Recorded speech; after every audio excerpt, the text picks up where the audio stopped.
Halo, assalamualaikum warahmatullahi wabarakatuh. Selamat sore ya, karena video ini saya buat sore ya. Sebelumnya saya mohon maaf yang sebesar-besarnya karena dalam beberapa pertemuan saya benar-benar nggak bisa hadir atau nggak bisa membuat materi karena ya mungkin takdir ya, qadarullah. Ada beberapa diberikan sakit sama musibah kecelakaan ya. Sebenarnya sih ini juga belum fit banget, tapi karena saya merasa punya tanggungan harus harus ada materi yang disampaikan.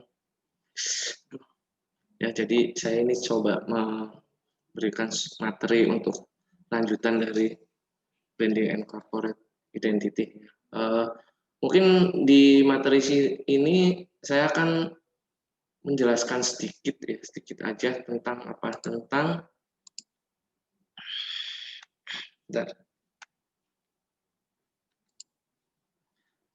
yang namanya design thinking ya. Kenapa sih saya mau menjelaskan design thinking? Apa itu design thinking?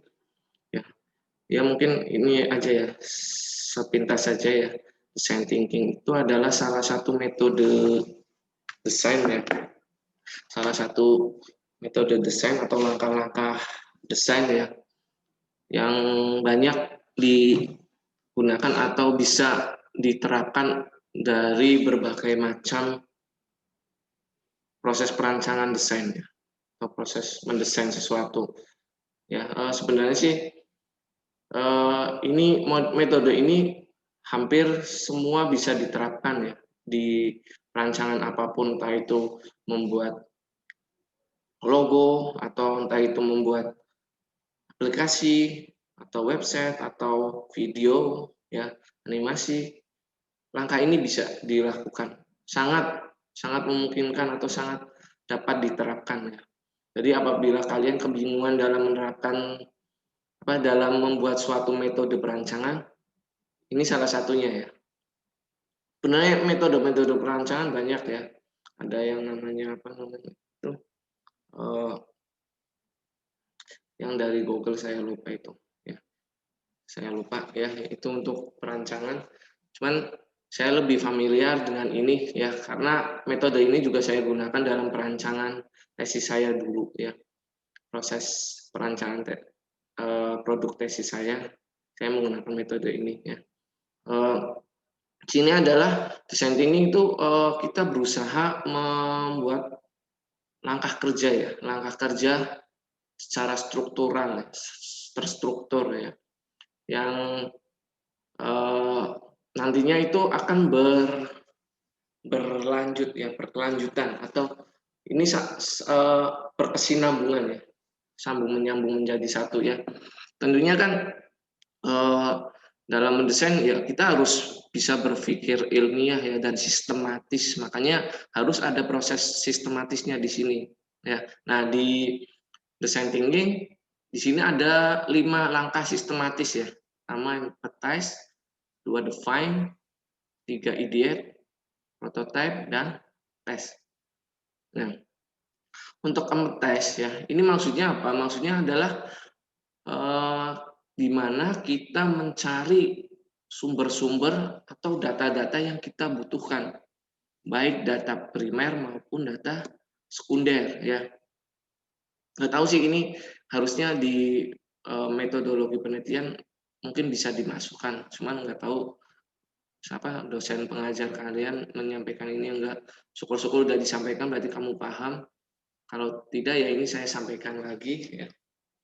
Saya coba jelaskan ke kalian. Ya, empathize itu proses kita mencari data atau mencari masalah yang ada. Ya, di sini maksudnya mencari masalah bukan berarti mencari masalah musuh ya, musuh bukan. Ya, tapi kita mencari masalah yang ada di di rencana perancangan desain kita. Ya, contohnya kalian ini dalam MK desain branding ya atau membuat desain brand identitas ya. Ya, dalam membuat suatu identitas kita tidak sembarangan ya. Kita tidak sembarangan membuat sebuah identitas visual ya. Jangan sampai kita membuat identitas visual tapi tidak punya seluk-beluknya. Ketika ditanyakan tidak bisa menjelaskan atau tidak bisa mencoba menerangkan secara ilmiah atau secara metodologi yang benar. Nah, di sini langkah awal MPTS adalah kita mencari data-data itu ya.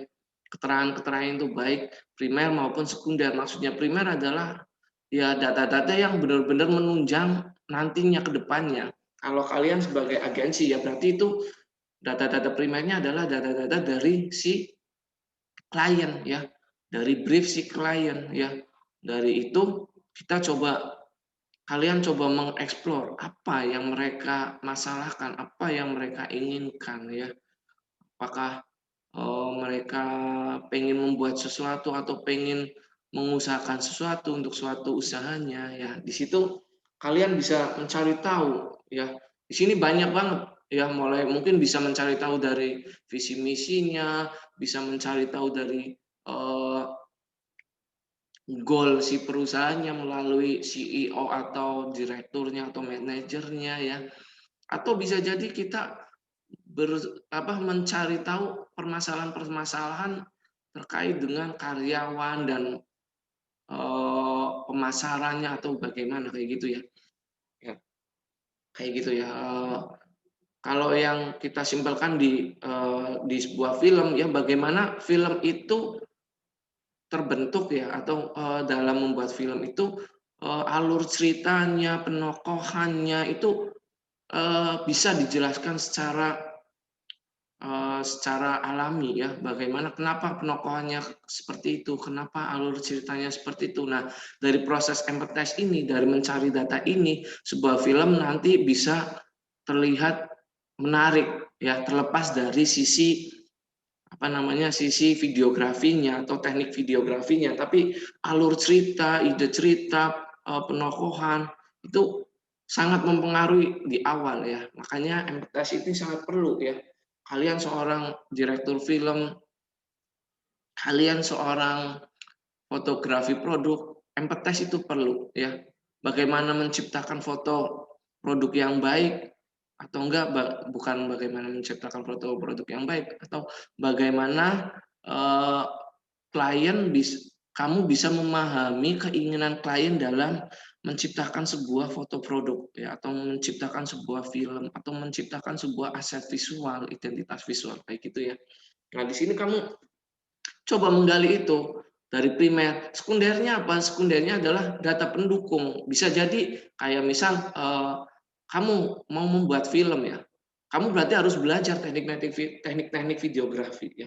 Di situ teknik videografi belajar dari mana ya? Dari buku-buku ilmiah ya tentang videografi, bagaimana membuat apa namanya penciptaan emosi dari sebuah framing video kayak gitu ya. Termasuk seperti kita membuat desain ya. Dalam membuat logo, adakah teknik-teknik yang bisa kita jadikan acuan ya? Entah itu golden ratio, entah itu sistem grid atau mungkin adakah data-data sekunder mengenai warna yang bisa mempengaruhi ke klien ya. Nanti kan di situ kita kita kita coba gali ya, gali dari data primernya, ternyata dari pengamatan dan wawancara dari klien, mereka punya target adalah anak-anak ya. Berarti kita cari tahu warna-warna yang menunjang untuk anak-anak kira-kira yang bisa diaplikasikan warna-warna apa dan itu berdasarkan siapa ya. Berdasarkan siapa, dari buku apa ya, itu kita harus coba cari data-data pendukung kayak gitu ya. Nah, terus selanjutnya setelah data-data terkumpul, kita akan coba mendefine ya. Mendefine ya. Define itu maksudnya kita coba menetapkan sebuah masalah ya atau merumuskan temuan-temuan ya dari rumusan-rumusan itu kira-kira kita bisa ngapain di situ. Nah, makanya biasanya dalam define itu keluarannya bisa berubah mind mapping ya. Dari mind mapping itu udah detail ya. Misal klien butuh logo. Nah, dari logo itu dipecah lagi. Logo, dalam menciptakan logo kita butuh teknik-teknik logo apa aja dalam menciptakan sebuah logo yang baik atau menyampaikan pesan visual yang baik untuk logo itu seperti apa. Nah, kita data-data yang tadi kita coba rumuskan. Biasanya berupa kayak gitu, mind mapping atau enggak kerangka kerja atau enggak bisa jadi penggabungan dari brief dengan mind mapping itu ya digabungkan ya. Jadi di situ sudah kelihatan bahwa kira-kira kita mau bikin apa aja ya dari dari mendefine itu. Apa yang kita butuhkan ya. Terus apa yang bisa kita coba tarik ya, kita hubung-hubungkan ya. Dari situ kita bisa melihat ya kebutuhan-kebutuhan ya. Misal dari sebuah perusahaan yang diamati ya, agensi yang mengamati, dia mencari data, ternyata mereka menemukan bahwa oh, sistem pemasarannya masih terlalu jadul nih ya, belum ada pemasaran lewat digitalnya ya. Karena ya dari pemilik memang pemilik orang yang belum paham banget dengan digitalisasi kayak gitu ya. Nah, jadi kalian coba menerapkan atau membuat sebuah mind mapping di situ untuk menciptakan sebuah aset visual di digital itu kemana aja, tekniknya apa aja yang kira-kira kita butuhkan di situ. Ya. Nah, dari situ nanti ketika sudah ada jelas ya mind mappingnya, kita mau proses brandingnya ke mana, kita mau menciptakan aset visual apa aja ya, dan kita mau mengenalkannya bagaimana. Nah, itu kita sudah menentukan di situ ya. Kayak ketika membuat film ya, kita sudah mencoba membuat suatu ide cerita dari empathize yang tadi. Misal dari empathize ada nih kecenderungan siswa SMA itu suka bertarung, bukan bertarung, tawuran, ya tahu ya tawuran atau enggak suka mengejek kalau berkelompok kayak gitu kan, biasanya kalau anak-anak muda berkelompok kayak gitu ya. Terus nanti saling mengejek itu membuli kayak gitu ya. Nah, di situ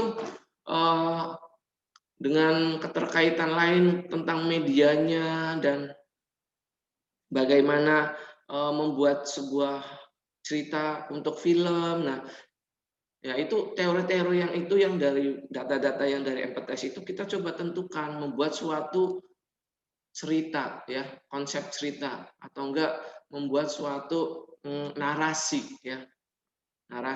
Narasinya seperti apa diceritakan dulu, di karang dulu ya, misalnya masih dalam bentuk paragraf ya, paragraf panjang, belum ada percakapannya, belum apa, tapi baru hanya sekedar cerita, oh ini kayak gitu ya.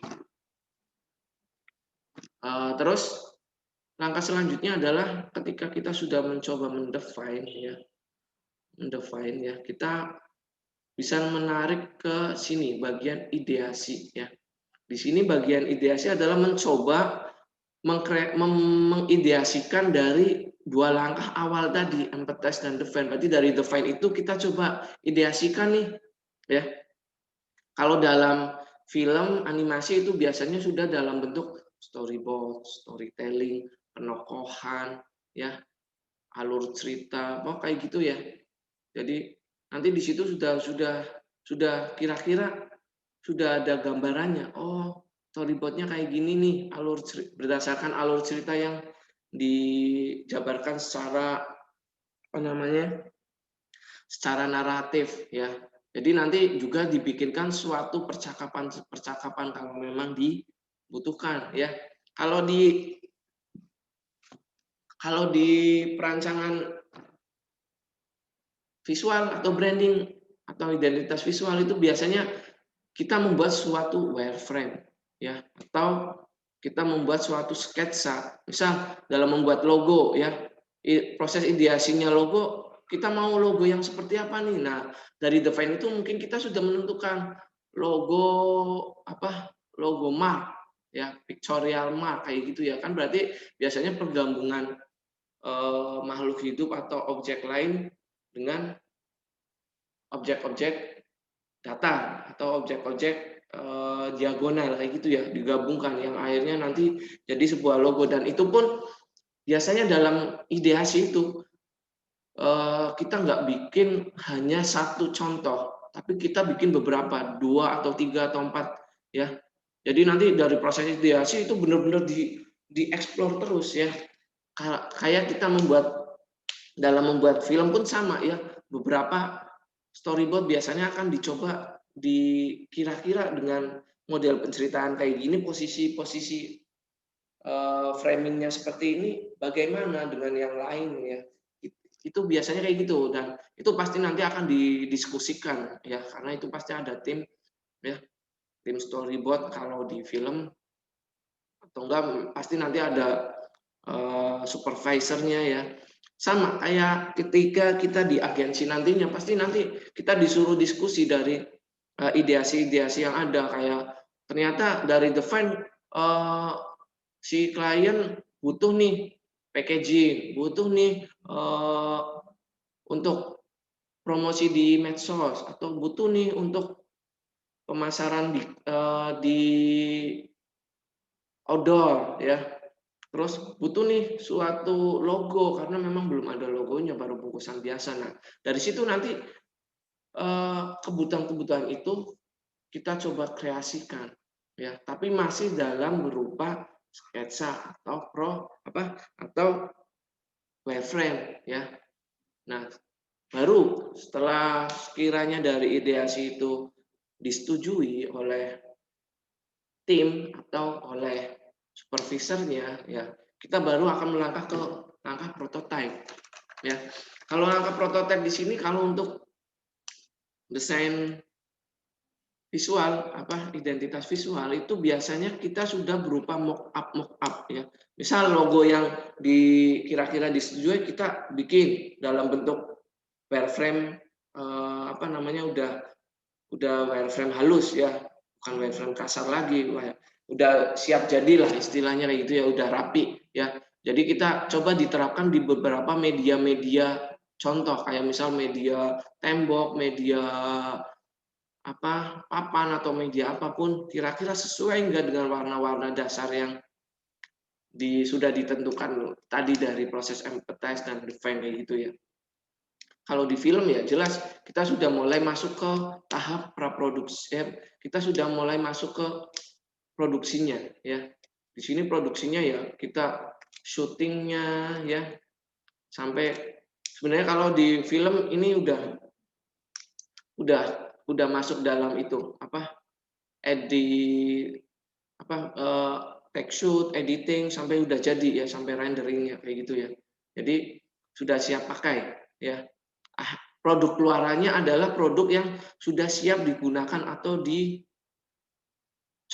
ya, prototype ya, berupa prototype, tapi prototype udah final, hampir final, bukan final sih, hampir final, karena nanti tetap harus ada sebuah pengujian atau harus ada sebuah contoh ya, contoh untuk penerapan di nyatanya bagaimana ya, nanti itu akan diamati ya, dalam sebuah agensi pasti akan diamati ya, nantinya itu masuk ke dalam tes ya. Jadi ketika kita sudah membuat suatu produknya, logo atau namanya kemasannya atau balihonya, itu kan ketika udah dipasang, kita tetap akan mengamati ya, kita akan membuat suatu tes ya. Cuman kalau untuk yang identitas visual atau langkah branding, biasanya untuk tes ini membutuhkan waktu yang lama, karena kita harus mengenalkan dulu ke klien ya. Beda dengan tes-tes yang kayak video animasi ataupun film ya. Biasanya kalau video animasi ataupun film ya kita coba tontonkan ya. Kita istilahnya kayak pra gala dinner ya, pra gala premier kayak gitu ya. Itu nanti pengamat film, ahli-ahli film kayak gitu ya, atau enggak kritikus film kayak gitu, atau enggak mungkin apa yang wartawan-wartawan tentang film ya. Jadi nanti mereka biar menilai dari film yang kita coba tayangkan itu ada kekurangan apa, barangkali minor bisa diperbaiki dalam sekejap, maksudnya kemungkinan untuk tayang perdana bisa terkejar. Tapi kalau mayor berarti bisa jadi oh film itu kurang pas. Cuman biasanya kalau tes di sini kalau film itu benar-benar udah yang ya istilahnya mungkin 99% jadi ya. Ya, karena kalau di film biasanya ada 2 tes. Testing pertama dengan si apa namanya, si manajer atau si pemilik modal ya. Jadi ditontonkan dulu, kira-kira durasi kayak gini gimana, kepanjangan kah, alur ceritanya gimana, terlalu berbelit-belit kah. Nah, itu di situ bisa bisa dilihat kayak gitu ya. Nah, kalau di apa namanya, di branding, di langkah branding itu kita akan melihat beberapa minggu dari proses packaging yang sudah disebarkan. Nah, nanti biasanya ada tim nih, kita buat tim nih untuk membuat wawancara atau kuesioner ya. Sebenarnya hampir sama dengan yang di Empathize ya. Kalau di Empathize itu kan mencari data sama, bisa jadi dengan wawancara ataupun kuesioner ya.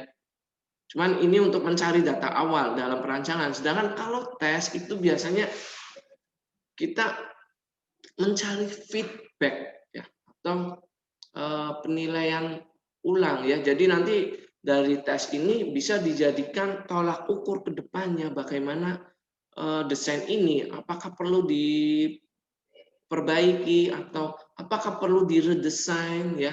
Nah, dari situ kita bisa menentukan dari tes-tes itu ya. Ini berbeda lagi dengan kita rebranding ya. Ya, kalau rebranding kan berarti dari aset-aset visual yang sudah ada kita coba tolak ukur ya, terus kita coba rubah lagi atau kita bikin ulang atau mungkin apa yang rekomendasi apa yang ya kayak gitulah ya yang kita perbaiki lagi apa di daur ulang kayak gitu ya. Nah, sedangkan kalau branding di awal ya berarti kita mencoba mencari ya tolak ukurnya apakah sudah berhasilkah atau sudah dikenalikah ke customer-nya ya.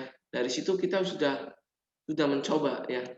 Nah, dari kalau saya lihat kemarin ya di apa namanya di tugas UTS kalian untuk yang mind mapping, sebenarnya saya lihat itu masih general ya. Jadi kalian nggak fokus ke rencana-rencana identitas visualnya ya. Jadi kebanyakan masih menulis tentang visi misi perusahaan, peralatan perusahaan, terus ada beberapa sih yang sudah mencoba memberikan rencana bahwa membuat misal logo, membuat packagingnya atau membuat flyer-flyer di medsos. Nah, ada, cuman masih belum dijelaskan detailnya terkait dengan teknik-teknik apa yang akan digunakan. Kayak tadi ya, di mind mapping berarti nanti kan ketika kita mencoba apa namanya mencoba mendalami sebuah aset visual ya, misal dari logo itu ya. Jadi dalam membuat logo itu kita harus ngapain aja? Perlukah teknik membuat logo? Perlukah menerapkan teknik membuat logo? Perlukah mencari apa namanya psikologi warna untuk pengaruhan warna terhadap visual nantinya ya. Perlukah namanya pengaitan ya atau pengaitan dengan objek-objek yang lain, istilahnya apa polimorfism kayak gitu ya kalau kita memang bikin sebuah logo-logo yang berupa karakter ataupun benda hidup ya kayak gitu ya. Nah, di situ kamu dijelaskan kira-kira dalam membuat packaging teknik-teknik apa yang akan kamu gunakan, metode bukan metode ya, referensi-referensi apa yang akan kamu gunakan atau coba kamu terapkan di situ ya. Nah, di situ yang kamu belum ada ya, kamu masih gambaran umum ya, gambaran umum. Nah, yang saya mau ya di sini berarti nanti kamu di tugas nanti ini depan ya, sampai tahun baru ya, kamu sudah masuk ke sampai proses ideasi ya, dari empathize, define, ideasi. Berarti kamu langsung sini ideasi ya. Itu kemarin mind mappingnya saya lihat masih kurang mengena ya, dalam arti mengena itu langsung digamblangkan aja bahwa dalam PT Maju Mundur ya, dalam hasil empatasi PT Maju Mundur itu didapatkan kebutuhan-kebutuhan ini, logo, packaging, aksesoris untuk giveaway atau untuk di medsos ya, kayak gitu ya, promosi medsos, desain-desain untuk medsos. Nah, di situ kamu coba dipecahin lagi, kira-kira dari logo kita butuh teknik apa aja ya, warna, kira-kira penggunaan warna perlu nggak, teknik penggunaan warna, atau mungkin teknik polymorphism dan sebagainya kayak gitu ya. Termasuk dalam packaging ya, bagaimana dengan sustainability-nya, perlukah ada teknik itu atau enggak, bagaimana dengan eh, apa namanya eh, proses membuat logo, membuat packaging yang baik kayak gitu ya. Di situ kamu harus coba jelaskan lebih detail ya. Dan nanti ditambahin sampai di proses ideasinya yang tadi, sampai di proses kamu membuat wireframe-nya untuk masing-masing mind mapping yang sudah kamu coba terapkan ya. Jadi kamu nanti di di sampai ini ya, hari Kamis terus sampai, kan kita nanti libur panjang ya. Jadi nanti kamu PR-nya adalah coba membetulkan ya, bukan membetulkan apa ya namanya.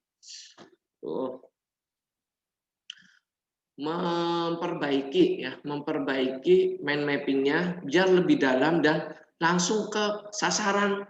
Kira-kira langkah brandingnya mau seperti apa, aset-aset visualnya yang akan dibikin apa aja, yang dibutuhkan apa aja ya, identitas visual yang sekiranya dibutuhkan apa aja. Nah, di situ kamu coba detailkan ya, termasuk teknik-tekniknya, dan nanti langsung dilanjut ke proses ideasinya. Ideasinya yaitu membuat sketsa-sketsa rancangannya ya. Jadi nanti di pertemuan tanggal berapa ya? Bentar. Di pertemuan tanggal berapa ini? Di ini ya, berarti di tanggal 7 ya, 7 dan 8 ya. 7 dan 8 saya sudah melihat ada mind mapping yang jelas dan contoh-contoh ideasinya ya. Jadi nanti kalau memang butuh logo, kamu bikin sketsa logo tapi jangan satu, beberapa logo. Dan nanti kamu coba jelasin ya, kenapa logonya seperti itu, bagaimana proses ideasi kamu untuk mendapatkan logo itu. Nah, dari teknik-teknik yang sudah dicontohkan di define, sesuaikah kayak gitu ya. Jadi nanti kamu coba explore ya, explore di situ ya. Nanti berarti ini tugas kalian ya, tugas kalian di, kamu nggak usah jauh-jauh aja wis, di tempat kerja praktek kamu aja ya. Tapi kalau memang tempat kerja praktek kamu bisa digunakan untuk membuat atau untuk belajar branding atau identitas visual ya, kamu mencoba berlatih dari design thinking ini untuk diterapkan di brand identitas ya. Nanti untuk pertanyaannya bisa kalian tanyakan langsung lewat WA aja ya. Jadi ini kamu video tonton aja ya. Terus kalau ada yang bingung, kalau ada yang mau ditanyakan, silakan WA saya ya. Langsung nggak apa-apa, nggak perlu dari konting, langsung satu-satu. Yang masih bingung silakan tanya. Tapi jangan lupa ya, perkenalkan diri dan kelas ya sama NIM ya, karena saya akan menilai dari keaktifan kalian kamu bertanya dengan kesesuaian pertanyaan kalian ya. Jangan sampai kamu menanyakan yang bukan bukan yang membangun ya, tapi malah pertanyaan yang di luar gitu ya. Saya akan sangat dengan senang hati menanggapi ya. Mungkin akan sedikit slow respon karena memang saya masih belum fit banget ya, dari kecelakaan ini. Sebenarnya ini masih nggak enak banget, tapi saya coba paksakan ya. Oke ya, silahkan nanti kamu coba berlatih ya, coba ini terapkan dalam berarti 2 minggu ya, lebih malah, karena sampai akhir tahun ya. 3 minggu ini kamu manfaatkan dengan baik ya. Kalau masih bingung silahkan tanyakan, butuh referensi juga bisa silahkan tanyakan, karena saya nggak bisa menjelaskan satu-satu di sini karena ya saya nggak tahu kebutuhan kalian yang mana aja, karena kan saya juga nggak tahu tempat praktek kamu apa dan kamu butuhnya apa ya, saya nggak tahu ya. Makanya kamu mau tanya silahkan tanya, kamu butuh referensi apa, nanti saya tunjukkan referensi-referensinya. Oke ya, saya akhiri ya, saya mohon maaf sebesar-besarnya. Sekian, terima kasih. Assalamualaikum warahmatullahi wabarakatuh.